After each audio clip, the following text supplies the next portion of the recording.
It's a mental disorder where they truly believe that they have protruding lats. It's like they're a penguin with sore armpits and they're just walking around like this, like some badass. It's ridiculous. Don't do it. Don't be that guy.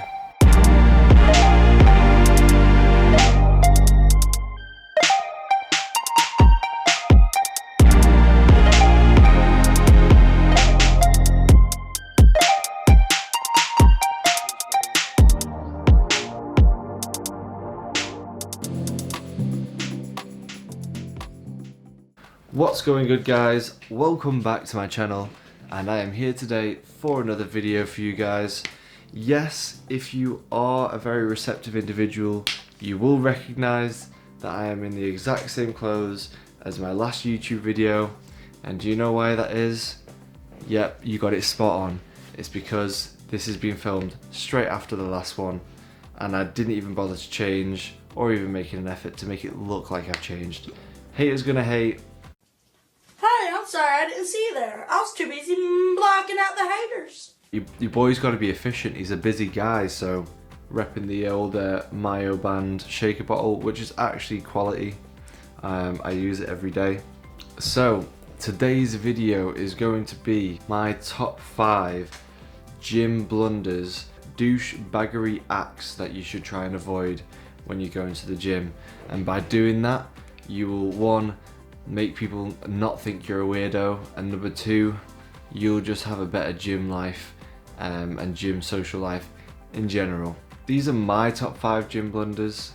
There will be more out there, but these are just my top 5 personally, that over the past 8-9 years of going to the gym, they're the most frequent ones, and the ones where I'm just like, geez, like, you really are a moron. So if you do any of these, you are in fact a moron.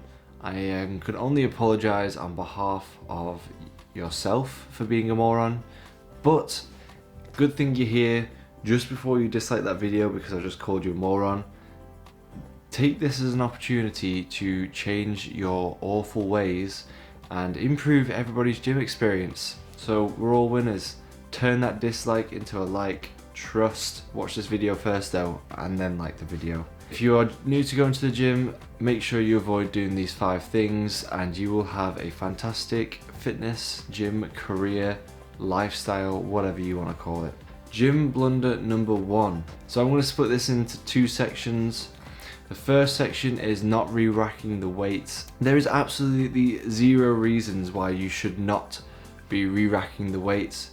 0, 0, 0. Other than the fact you're just a lazy mother. So if you are, doing a dumbbell press and you're doing a heavy set and you're finished with the dumbbells, don't be a moron. Just put them back on the weights rack. Depending on the gym, they most likely have labels on the rack of the weight that should be on there. What that is, right? If the penny hasn't yet dropped, I'm going to tell you right now that when you have the rack and then it says between 2 spaces 30 kilos, then I know this is probably going to blow some people's minds, but that means you put the 30 kilos there. You don't just leave them on the floor or put them where the 5s are or put them where the 50 kilo dumbbells should be. You put them back where you got them from. The most important thing is just to put them back on the rack, but if you can put them back where they should technically be on the rack, then you are a absolute Jesus of the gym. The second section to this first blunder is also dropping the weights like gravity increased 5-fold when you were doing your bench press. I just don't understand it. Like, you've just done 8 reps with these dumbbells. You should be perfectly capable of just dropping them back onto your knee and then putting them on the floor. Maybe I'm a little fucking crazy. That's right. Maybe Jeremy's a little nuts. Why do you have to do a heavy set of dumbbells and then all of a sudden it's like, yeah, I'm just not strong enough now, and then just throw them out to the side, and then they do multiple flips, end up halfway across the gym, almost crush someone's toe, and it's just like, why? I mean, I think some of them actually get up and think that because they've just thrown them out on the side, they have like this extra broness or like increased testosterone production because they just threw it on the floor like they don't give a shit. Ooh, you're hard showing off. Like, that's just, don't copy those guys. If you are doing a set of, say, dumbbell press, make sure you just drop them back onto your knees. You don't need to throw them out to the side, and that goes with any weight in the gym. Gym blunder number 2 that you should definitely avoid. Don't be the guy that goes around the gym telling people how to lift and why they're lifting wrong. Everybody at the gym is doing their own program, their own personal thing that suits them, that's towards their specific goals and their specific desires. Just because you think a rope push down is better than the V-bar push down doesn't mean you have to go up to them and tell them that it's inferior, or they should be doing a rope push down because it's this, because it's that, or tell them that they should keep their elbows more fixed because they're swinging a little bit on their push down. All right, zip it. You can't even Zip it. Zip. look. All Ladies and gentlemen of the jury, exhibit A. Number 2, would you please back me up? Look, I'm Zippy Longstockings. Everybody knows that if anyone comes up to them and tries to give them gym advice, it just goes in one ear and out the other. They don't care and they just think you're a moron.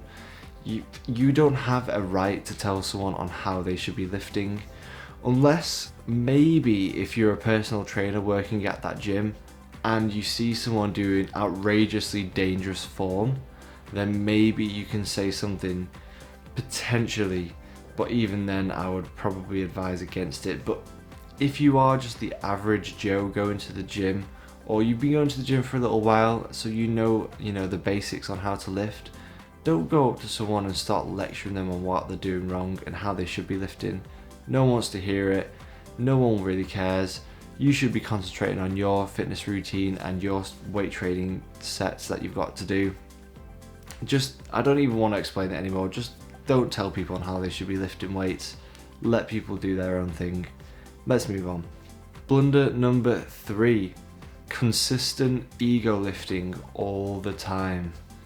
And it's not really a blunder in terms of gym etiquette. It's more of a blunder to yourself because you're just ruining your potential gains. You're increasing your chances of injury, and you also look like an absolute moron when you fail. And anyone that tries to ego lift and does 1 rep max on a regular basis, right? I've got a huge secret to tell you, right? Coming closer. Coming closer. Closer.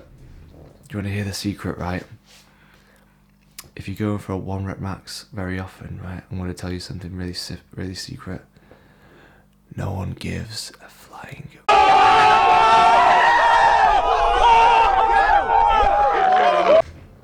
No one cares. No one cares. You might think deadlifting 200 kilos and then dropping the weight down and looking like an absolute beast. No one cares. There's thousands of people that have done more than that before you, and there are thousands more people that will do that after you. Doesn't really matter. Just don't ego lift. No one cares. Just don't do it, guys. And you might say, oh, I'm doing it for myself because I want to, reach my goal. Yeah, I can sort of see that from a slight perspective, but at the end of the day, if you want to be in fitness for the long run, every time you hit a personal best, your goal is to then beat that personal best. So why would you risk injury trying to pull 100 kilos off the floor when you know that you're going to do 110 in 4 months' time? Everything you do as a personal best will become irrelevant very soon because you'll be looking to beat that. So don't try and rush a personal best at the risk of injury. It's just not worth it. It just makes no sense. Like, how can you be that stupid? My boy's wicked smart. I feel like most of the guys that do the ego lifting are the same guys that really suffer from a specific medical disorder called invisible lat syndrome. Now, if you don't know what invisible lat syndrome is, which I'm sure you probably do, it's a mental disorder where they truly believe that they have, protruding lats, almost that they look like wings. I'll show you example A, right? Is when you know, if you stand normally like that, they walk around like this. It's like it's like they're a penguin with sore armpits and they're just walking around like this, like some badass. It's ridiculous. Don't do it. Don't be that guy. Tip number 4, don't over grunt. Now, obviously if you're going for a really heavy set, it's probably the heaviest set you've done ever, a big compound lift, and you don't usually do a weight that heavy, then a little bit of grunting here and there is obviously totally acceptable because your exertion level is high. But if you are grunting on every rep of every set, and to be honest, on isolation movements you shouldn't really grunt that much at all because you're not really using that much of a CNS and it's not super duper intense, then try and limit the grunting. Don't do it just to make loud noises and seem like some big badass big man in the gym. Like, why would you do that? Don't do it. I don't need to say any more about that. And then tip number 5, this is like a really standard one that is everybody knows about, but I'm going to say it anyway because it actually does happen. A lot of people joke about it, but I swear to God, I actually caught someone in the gym doing this, and I'm going to throw up a video of it right now, and that is doing curls in the squat rack. Yes, it's an absolutely obvious one. Why would you do curls in the squat rack? But it does happen, and yeah, I can't explain to you how bad that is. It's probably one of the worst gym etiquettes I've ever seen. Just if you're a beginner to the gym and you don't quite understand why this is a problem. Okay, so 1, curls do not need to be done in a squat rack. They can be done anywhere in the gym. 2, squat racks are usually quite limited in gyms. And now the squat rack is one of the most useful pieces of equipment in a gym because 1, obviously you can squat from it. 2, you can do overhead press from it. 3, you can do rows from it. There's so many good compound lifts that require a squat rack